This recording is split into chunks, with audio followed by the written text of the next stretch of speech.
Hello guys, मैं आपका दोस्त अमित और आपका स्वागत है एक बार फिर से आपके अपने यूट्यूब चैनल में जिसका नाम है स्टॉक मार्केट डिकोडिंग। तो गाइस, आज तारीख है 13 जनवरी 2025। अभी इस टाइम पे बज रहे हैं 10:38 दिन के। और अभी निफ्टी डाउन है 120 पॉइंट अप्रॉक्सीमेटली और बैंक निफ्टी डाउन है 245 डाउन। तो गाइस, मार्केट निफ्टी 235 पॉइंट नीचे तक डाउन थी, लेकिन नीचे से रिकवर होकर के अभी 115 पॉइंट डाउन है। लेट्स सी कि लास्ट तक क्या होगा। जो एशियन मार्केट है वो लगभग 1% जितने डाउन है और कल डाउ जोन्स 700 पॉइंट जितना डाउन था। तो खैर, आज जो हम लोग ट्रेड करने वाले हैं वो ट्रेड हम लोग करने वाले हैं इक्विटी इंट्राडे के अंदर। और इक्विटी इंट्राडे के अंदर आज हम लोग 4 स्क्रिप्ट में ट्रेड करने वाले हैं। ये चारों स्टॉक ऐसे हैं जो लगभग अपने 52 वीक लो के आसपास ट्रेड कर रहे हैं और फंडामेंटली स्ट्रॉन्ग है। तो हो सकता है इसके अंदर बाउंस बैक आएगा और मार्केट कवर करे, क्योंकि निफ्टी मिड कैप अभी 1.5% डाउन है जो कि 750 मिनट के आसपास होता है। और निफ्टी स्मॉल कैप जो भी चल रहा है 17,435, ये 211, यानी कि परसेंटेज में अगर आप देखेंगे तो 1.20% जितना डाउन है। तो चलिए गाइस, अपने टाइम को वेस्ट ना करते हुए अपने स्टॉक्स में ट्रेडिंग चालू करते हैं गाइस।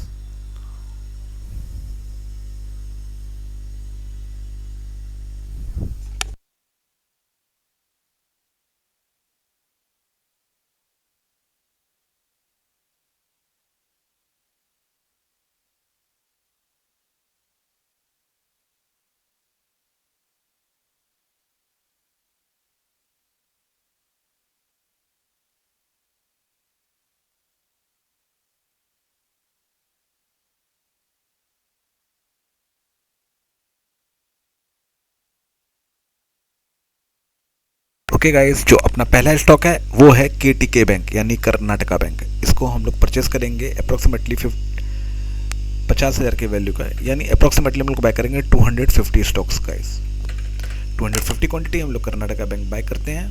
194.43 रुपीज़ में हम बाय के लिए डाल देते हैं।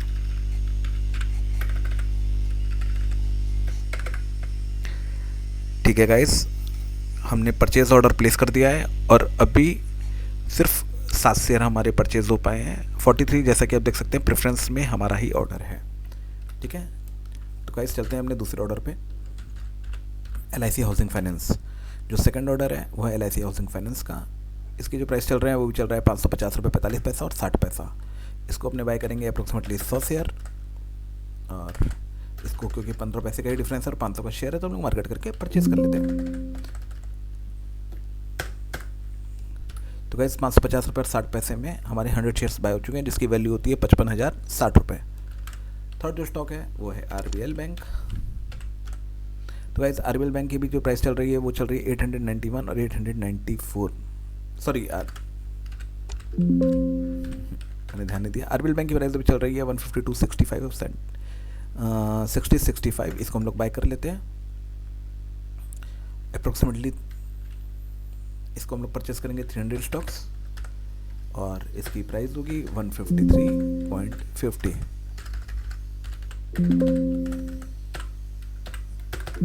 ठीक है गाइस, ये हमने बाय करने के लिए ऑर्डर प्लेस कर दिया है। लेट्स सी कि हमारा ऑर्डर आया है या फिर नहीं। देखिए क्या हमारा ऑर्डर रिजेक्ट तो नहीं हुआ है। नहीं, रिजेक्ट भी नहीं हुआ है। Let's see.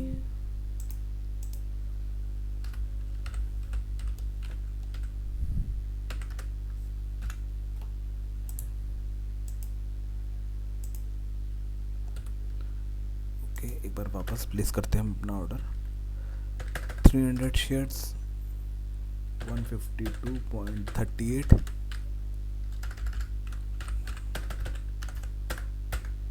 तो गाइस, इस सर्विलेंस में है, इस वजह से इसने पूछा था। ठीक है गाइस, ये हमारा 38 में आ चुका है। और जो फोर्थ स्टॉक है वो है हमारा आर्बिटेक। ये हम परचेज करते हैं अप्रोक्सीमेटली 130 स्टॉक्स 130 और इसकी प्राइस है 360। इसको हम डिस्क्लोज में करते हैं क्योंकि इसमें डेप्थ बहुत ज़्यादा नहीं रहती है, तो इसको हम डिस्क्लोज डालते हैं 40 शेयर का। ओके गाइस, ये हमने ऑर्डर प्लेस कर दिया है। जैसा कि आप देख सकते हैं 4 ऑर्डर हमने प्लेस कर दिए हैं। अभी कितने ऑर्डर हमारे एग्जीक्यूट हुए वो हम चेक कर लेते हैं। ओके, तो गाइस आरबीएल बैंक हमारा 300 स्टॉक परचेज हो चुका था, 250 स्टॉक हमारा परचेज हो चुका है केटीके बैंक। एलआईसी हाउसिंग फाइनेंस हमारा परचेज हो चुका है 550 रुपये 60 पैसे में।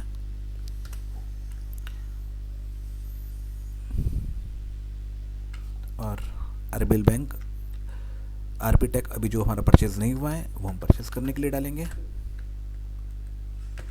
360 रुपये और 30 पैसे में। इसको मॉडिफाई कर देते हैं हम अपने ऑर्डर को।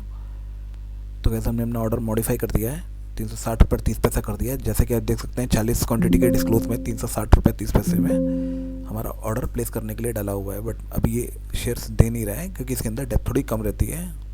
ठीक है गाइस, तो हमारा 40 स्टॉक परचेज हो चुके हैं क्योंकि डिस्क्लोज में था। जो सेलर है वो चेक करना चाहता है कि कितने शेयर एक्चुअल में बाय में। ठीक है गाइस, हमारे और भी स्टॉक आ गए हैं। अभी हमारे 90 स्टॉक्स परचेज हो चुके हैं गाइस।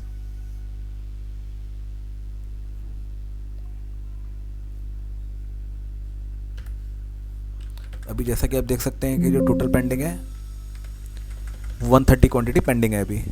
गाइस पीछे तो थोड़ा फ्लक्चुएशन, आवाज़ में थोड़ा सा कंजेशन आ रहा होगा, उसके लिए मैं माफ़ी चाहता हूँ। एक्चुअली पीछे कुछ कंस्ट्रक्शन वर्क चल रहा है जिसकी वजह से आवाज़ आ रही है। तो ये दीवार जो एडजॉइनिंग वॉल है इसकी वजह से प्रॉब्लम आ रही है गाइस, प्लीज़ थोड़ा सा इग्नोर कीजिएगा। गाइस जो भी मैं ट्रेड कर रहा हूँ, मैं डिस्क्लेमर देना चाहता हूँ कि ये जो मैं ट्रेड कर रहा हूँ ये एजुकेशनल पर्पस से, किसी भी तरह की बाय या सेल की कोई रिकमेंडेशन नहीं है।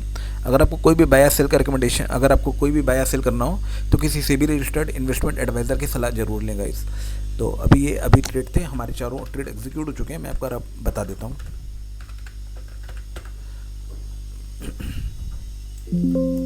गाइस देखिए हमारे चारों ट्रेड एग्जीक्यूट हो चुके हैं। एलआईसी जो हमने परचेज़ किया है 550 रुपये 60 पैसे कि एवरेज से 100 क्वांटिटी जिसकी वैल्यू हो रही है 55,060 रुपये। आरबीएल बैंक जो हमने परचेज़ किया है 300 क्वांटिटी जिसकी वैल्यू हो रही है अपनी 45,714 रुपीज़ 152.38 के एवरेज से हमारा परचेज़ हुआ है। थर्ड जो हमारा परचेज़ हुआ है वो हुआ है आरपी टेक, यानी आरपी टेक जो हमारा परचेज़ हुआ है ये हुआ है 360 रुपये 30 पैसे के एवरेज से 130 क्वांटिटी जिसकी वैल्यू होती है 46,839। और चौथा जो उतारा हमारा था कर्नाटका बैंक। कर्नाटका बैंक हमारा परचेज हुआ है 194.43 के एवरेज से 250 क्वांटिटी और इसकी जो वैल्यू बैठती है वो बैठती है 48,607 रुपये। तो गाइस बेसिकली हमने जो भी स्टॉक परचेज किए उनमें से ज़्यादातर स्टॉक ऐसे हैं जो अपने 52 वीक लो के आसपास ट्रेड कर रहे हैं और फंडामेंटली वो स्टॉक्स अच्छे हैं, मतलब कि अपनी बुक वैल्यू से बहुत ज़्यादा दूर नहीं है वो स्टॉक। फंडामेंटल के कहने का ये मतलब है और सभी डिविडेंड पेइंग स्टॉक है। हालांकि हम लोगों ने इंट्राडे बेसिस पे किया हुआ है, तो इंट्राडे बेसिस पे कुछ भी हो सकता है, स्टॉक नीचे भी जा सकता है और ऊपर भी जा सकता है डिपेंडिंग ऑन द मार्केट। तो लेट्स सी ये स्टॉक हमने परचेज़ किए हैं। अब जब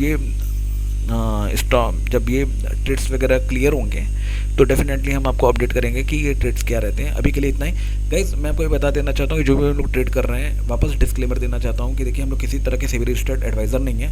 आपको कोई भी इन्वेस्टमेंट करना है या फिर कोई भी ट्रेडिंग करनी है तो सबसे पहले तो खुद सीखने की कोशिश कीजिए। अगर आप खुद सीख जाते हैं तो बहुत अच्छी बात है, अदरवाइज आप किसी सेबी रजिस्टर्ड इन्वेस्टमेंट एडवाइज़र की सलाह जरूर लें। और गाइस ऐसे लोगों से हमेशा दूर रहें जो आपको फिक्स रिटर्न या फिर गारंटेड रिटर्न की शेयर मार्केट में आपको प्रॉमिस करते हैं या फिर आपको एश्योरेंस देते हैं, क्योंकि शेयर मार्केट में हमेशा रिस्क इन्वॉल्व होता है।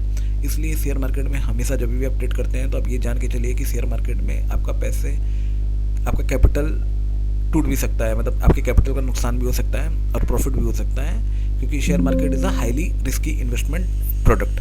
और गाइस ये आपका खुद का मेहनत का पैसा है, इसलिए आपको किसी भी रैंडम व्यक्ति से बात सुन करके, किसी रैंडम ऑनलाइन इन्फ्लुएंसर या फिर यूट्यूबर या फिर किसी भी और व्यक्ति की बात सुन करके किसी भी तरह का ट्रेड ना बनाए गाइस। आप अपने पैसे का सबसे अच्छा ख्याल रख सकते हैं और अपने पैसे का ख्याल रखिए, किसी की भी झूठी बातों में ना आए गाइस। तो आज की वीडियो में इतना ही था गाइस। अभी दोपहर में जैसे हमारे जब ट्रेड हम क्लियर करेंगे तो फिर हम आपको वापस अपडेट करेंगे कि हमारे ट्रेड्स में वो क्या लॉस हुए हैं या फिर क्या प्रॉफिट हुए हैं। जैसे भी रहेगा मैं आपको अपडेट करूँगा गाइस। Thank you.